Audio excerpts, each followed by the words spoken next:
Senator from the Cape and the Islands, Mr. Cyr. Thank you, Madam President, and through you to the members. I rise in support of Amendment 1070, which is related to responsible emergency planning associated with Pilgrim Nuclear Power Plant and other nuclear power plants surrounding the Commonwealth.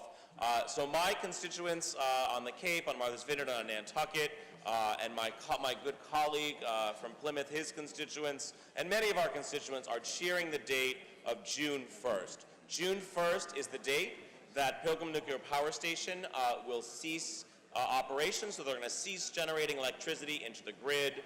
This corroding nuclear power plant that many of us have had numerous concerns about the safety of this plant is closing. That is good news. But we have work still left to do to make sure that we're ensuring ongoing oversight, emergency preparedness, public safety, and public health.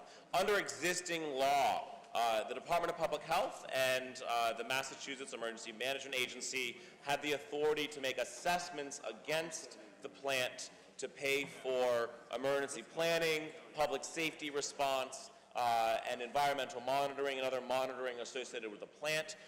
These assessments every year are over $500,000. As of June 1st, under existing state law, the power plant the owners of this plant are no longer on the hook to pay for those assessments, and those dollars evaporate. And if we would like to continue those efforts around emergency preparedness, environmental monitoring, public safety, we'd essentially have to pay it out of the general fund.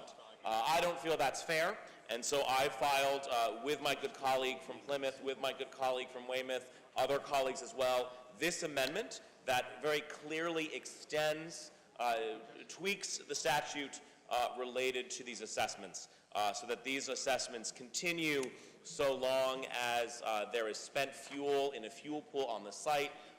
Essentially, these assessments continue until the Nuclear Regulatory Commission certifies that this plant is decommissioned.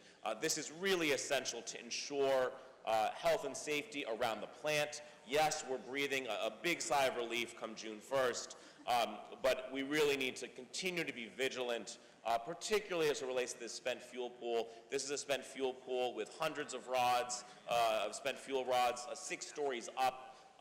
We need to be vigilant. We need ongoing monitoring. Our communities need to be prepared.